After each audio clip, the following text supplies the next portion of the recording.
Mr. Guida, we have a fight. Finally. UFC 199, June 4th, in beautiful LA. What are you thinking, brother? My man, the house that Kareem Abdul-Jabbar built, the house that Magic built. Perhaps you're familiar with a guy named Jerry West. I'm pretty sure he played, for the Lakers. I heard the dude and Walter don't live too far. Hey, Van Nuys isn't very far, maybe a little bowling, some beverages, isn't too far. Maybe some hamburger. So, yeah, man, the date is upon us, 199. If it was tomorrow, man, it's fireworks. I'm ready to roll. What's your take on this T-City guy? T-City? What is this? I don't know. I don't even know what it means, man. All I know is he's a slick jiu-jitsu guy. He's got some pretty heavy ground game, but we fought guys with black belts. We fought guys with brown belts. Guess what? I don't even have a white belt, man, and I make black belts look like they shouldn't have a black belt too. So, I guess my question to you, bro, is like, this guy wanted this fight. He wanted to fight you. I think in about 7 weeks he's going to be regretting that, and he's going to have a whole different answer after 15 minutes, man. When I'm just on top of him and making him feel like an amateur. Are you going to give him the Guida face? That Roger Huerta had, that Anthony Pettis had, Rafael Dos Anjos had. Dennis Bermudez had for a time. You gonna give him that? Yeah, absolutely, man. That look of I'm lost. Where are my mom and dad? What happened? Why did they leave me out here? When disrespecting him. Why is there a Muppet on top of me punching me in the face? Right. Why is Animal on top of me about to pull out his drumsticks? Right. And why can't I do anything about it? Right. He's gonna use my face as a kick drum. Yeah.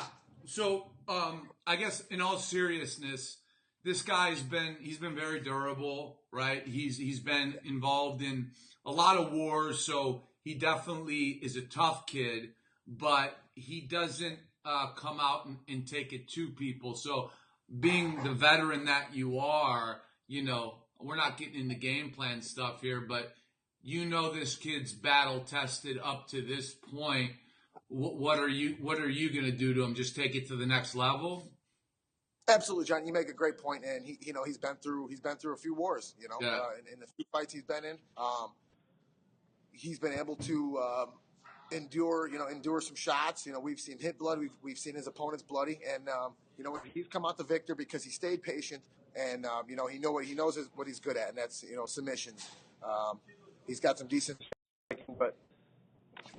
There's just there's no possibility he's gonna be able to withstand just me being slippery on top of him and just defending submissions and showing him what real ground and pound is all about, and just the intensity that we bring, the tenacity, it's unparalleled. It's not, you can't compare it to anything.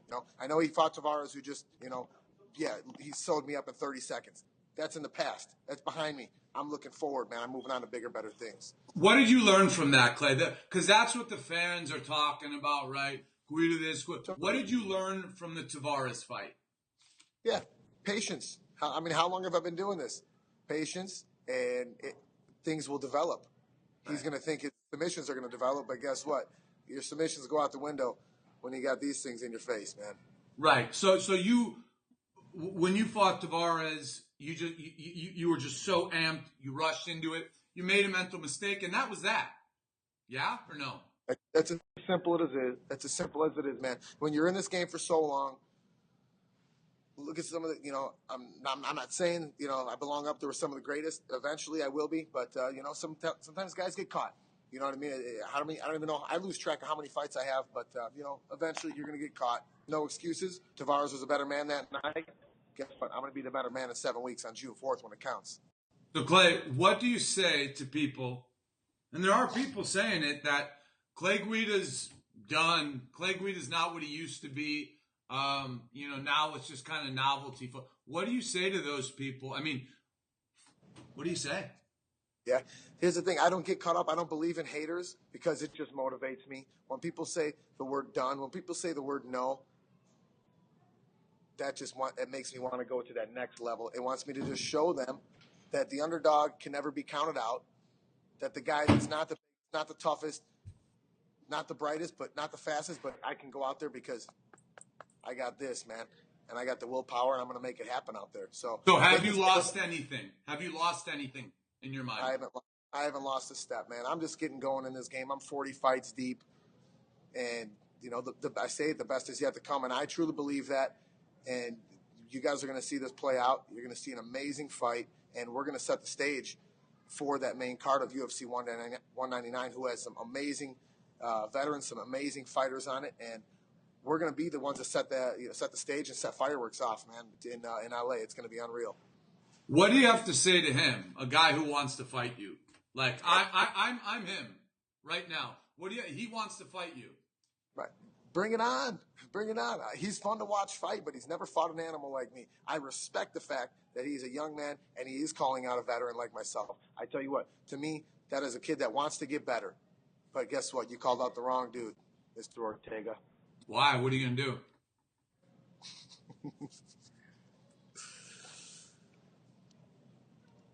You going to go Vandalay Silva on him? I came here to kick ass. Okay. I got you. Before we go, talk a little bit about what you've learned in the last couple years in regards to the importance of not the physical, not the game plan, but the mental game that goes on inside and most importantly outside the cage, and how it affects what happens in the cage. Absolutely. People have seen I've gone on a couple of runs.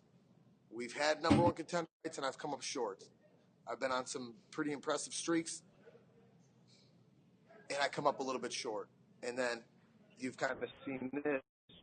These peaks, you've seen some valleys, you've seen some strikes, you've seen some gutters, What do you credit that to? What do you credit getting almost there and then dipping? What do you personally, in your own time, you're sitting in a dark room about to go, what do you credit that to?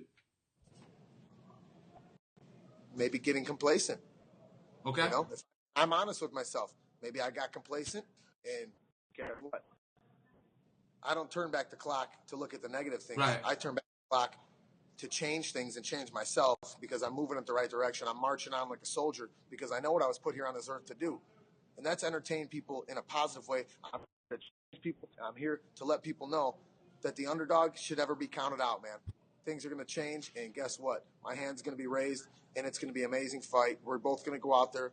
We're going to draw a line in the sand, and across this line, you do not, in the words of Walter Sobchak, and it's going to be unbelievable, man. Don't miss it. Okay, so give us a prediction. Give us the round. Give us the method. Give it to us. I'm bringing the heat, man. I'm saying third round. I'm taking this guy's back, and he's gonna feel just like Justin James in my UFC debut. He's gonna be looking around for a way out, and guess what? I'm not gonna open that door for him, man. He's stuck in there. Is that a third round choke? I hear. Round 3. Grab that bicep, baby. Got it, man. All right, brother. Well, listen. I know everyone's looking forward to the fight, and we appreciate your time. And June 4th, here we come. Here we come, baby. All right. Heads are going to roll. Activate out.